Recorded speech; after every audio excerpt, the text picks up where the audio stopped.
শুভ সকাল জানাই আপনাদের। দিনটা আজকে শুরু হলো। আমি সব জিনিসপত্র অর্ডার দিয়ে আনিয়ে নিয়েছি। এর মধ্যে ঠাকুরের জিনিসপত্র আছে, নকুলদানাটা এমনি নর্মালি কিনে নিয়ে আসা হয়েছে দোকান থেকে। জাস্ট সকালবেলায় এগুলো সব রাখছি। এই ধূপকাঠিটা নতুন ফার্স্ট কিনলাম কোম্পানিটা। আর আমার ধূপকাঠিগুলো শেষ হয়ে গেছে, রাতে রান্নাঘরে জ্বালাই।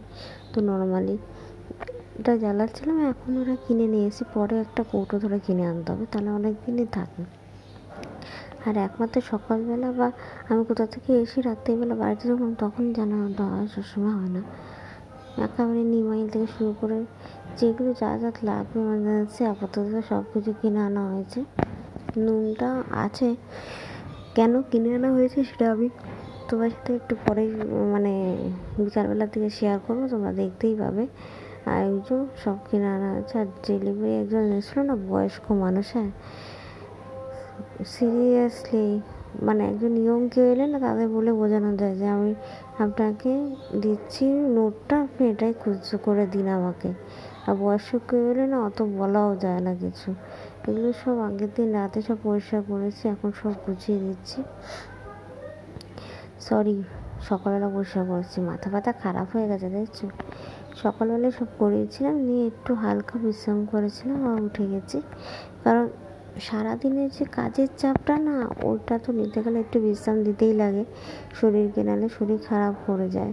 স্বাভাবিকভাবে আমি সবসময় সবাইকে বলি যে শরীরটা ঠিক রাখার জন্য সব কিছু করতে। আর এখন আমি এই যে লাউ শাকটা যেটা আমি কাটবো আজকে, সারা ওয়েতে নর্মালি লাউ শাকের বড়াই দিয়েই রান্না হবে। আমি আদার্স একটু করবো না, ইচ্ছা নেই, কারণ করলে না থেকে যায় খাবার দাবার, এই জন্য।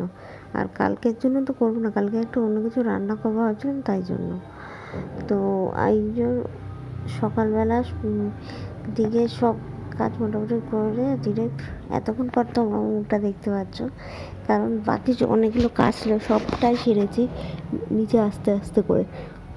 আর রাতে যেগুলো মাঝে সাঝে বাবু করতে ইচ্ছা করছে না, সেটা রেখে দিই, বলে দিলে করে দেয়, সেটা অসুবিধা। কিন্তু সবসময় আমি দিতেও চাই না। এদিকে এখন জুতোর একটা সব পরিষ্কার করতে হবে, ভাবছি একটা জুতো। আর আমার জুতোগুলো সব বাস্কে রাখতে, কারণ সব জুতো তো পরি না, তো সেগুলো ধুলো দিয়ে লেগে গেলে আরও কোথায়, আর এতগুলো কোথা দিয়ে আসে আমি সত্যি জানি না।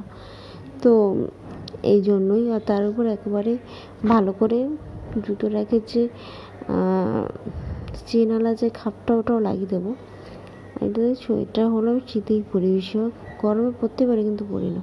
এগুলো এখন সব খুলে খুলে রাখবো, আমি দিয়ে সব মুছবো, পরিষ্কার করবো, খুলে খুলে রেখে তারপরে কি একবার আবার ঢোকাবো। কিন্তু 2 দিন কি 3 দিন আমি চেনটা খুলে রাখবো, কারণ হাওয়া বাতাস শুকানোর জন্য। যেহেতু পরিষ্কার করে মুছবো, তো তাই। এই দুটো হিল একটু আলাদাই কালার, বেশি একই কালার না। তো এইভাবে সব কাজ সেরে দিলাম। আর ওদিকে রান্নাবান্নাও হচ্ছে আস্তে আস্তে, আমি এদিকে কাজও করছি। এই সান্নার পর শ্যাম্পু দিয়ে এসেছি, আর পাচ্ছেন হাত না কেমন খসখস করছে। আর যেহেতু নখ নেই না, তার ফলে কী হয়, এখন ডিরেক্ট মনে হচ্ছে কেমন একটা অস্বস্তির লাগছে। সচরাচর হাতে আমার অল্প একটু নখ থাকে, একদম কেটে উড়িয়ে দিলাম, বাট এই যে ভেঙে যাচ্ছিলো না, পুরো কেটে উড়িয়ে দিচ্ছিলাম। আর আজকে ঠাকুরের সিংহাসন গোছাবো না, পরিষ্কার করবো না, কাল মহালয়, রাত পেরালেই মহালয়া আসছে। তো মহালয়ার দিনই আমি সব গুছিয়ে পরিষ্কার করে ঠাকুরকে একেবারে সেট করে বসিয়ে দেবো সুন্দর করে। তারপর নর্মালি যেরকম পুজো দেওয়া সেরকম পুজো দেবো, কিন্তু যা গোছানো তাই। আর শুধু ফ্লাওয়ার ভাসটা অ্যাড করবো, ফ্লাওয়ার ভাসটা এখন ধুয়ে পরিষ্কার করা হয়নি, ওটা ধুয়ে অ্যাড করে দিলেই হয়ে যাবে। আর এদিকে তো আমার সব মোটামুটি কেনাকাটি হয়ে গেছে, কুচকাচ কয়েকটা জিনিস বাকি আছে, সেটাই কিনবো। আর দেখি যদি আজকে বিকালবেলা টাইম পাই, তাহলে বেরোবো একটুভাবে, বেরিয়ে কেনাকাটি আছে সেগুলোই করবো। আর এখন আমি বাইরে বেরিয়েছিলামও, সিরিয়াসলি এত ঘুম পাচ্ছিলো, দুপুরে ঘুমানোর টাইমও পাইনি আজকে। মুভি দেখছিলাম। আর এই যে আমি যে জিনিসটা করলাম, ওই টিভিতে গান হচ্ছে যে একটা দেশলাই কাঠি জ্বালাতে, এখন তাই আমি করলাম। গানটা তো আমি এর সাথে শোনাতে পারবো না, কারণ কপিরাইট হয়ে যাবে, তাই জন্য।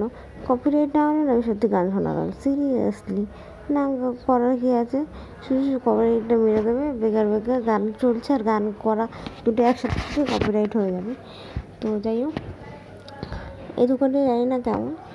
আর এই সব কিছু আমি জোগাড় করে রাখছি, কারণ সিরিয়াসলি আমি যেখানে থাকি না, আহমদ যাও, আমি একাই সব কিছু করি। তো আমি যদি আগের থেকে গুছিয়ে না রাখি না, প্রচণ্ড প্রবলেম হবে। তার কারণ আমাকে করে দেওয়ার মতন, চট করে বললাম শর্ট করে দেওয়ার মতন কেউ নেই। আর লাল শাকটা নিয়ে এসেছি এখানে ঠাকুরের শাড়ি, অষ্টমীর দিন ঠাকুরকে পুজো দেবো, তার জন্য কিনে আনা হয়েছে। আর সুতিরই শাড়িটা বেশ ভালোই, নর্মাল সুতি ছাপা শাড়ির কোয়ালিটি হিসেবে আমি কিছু বুঝি না, অত কমই বুঝি, কিন্তু ঠিকঠাক। আর এই যে এখন বসেছি, এই একটা প্যাকেট নিল, এই একটা প্যাকেট না, ভালো করে যদি এটা আরও চকচক করতে হয় সেটা কিন্তু আরও বেশি এই পরিমাণে ইনোটা দিতে হয়। এখানে খাবার সোডা দিলেও হয়, দিয়ে ভিনেগার আর লেবু দুটোই দিতে হয়। এখানে নুনটা দিয়ে দিলাম, কারণ ঘষতে সুবিধা হবে। তুমি যখন রাফ করবে ঘষবে লেবুটা দিয়ে, তো তখন একটা সুবিধা হবে প্রচণ্ড পরিমাণে। এই যে লেবুর রসগুলো দেবো, আর তুমি দেবো কেমন ফেনা হয়ে উঠছে, দেখতে পাচ্ছ তো। আর স্বাভাবিকভাবে এটা তো তাই হয়। আর তারপরে সার্ফ দিয়ে ধুতে হবে, কারণ তার আগে সার্ফ বা কোনো কিছু লাগালে চলবে না। যত বেশি ওয়েট করাবে ততই ভালো, কিন্তু ওয়েট করার সাথে সাথে কিন্তু ভালো করে কষতেও হবে। আর সত্যি বলতে ভিনেগার আমার কাছে নেই আলাদা করে, যেটা আমি ঠাকুরের জন্য ইউজ করতে পারবো, যেহেতু ঠাকুরের জিনিসপত্র, তাই তো একটু আলাদা করে সাবধানভাবে কাজ করতেই পারে। তো চলো টাটা, বাই বাই, নেক্সট ব্লগে দেখো, ভালো থেকো।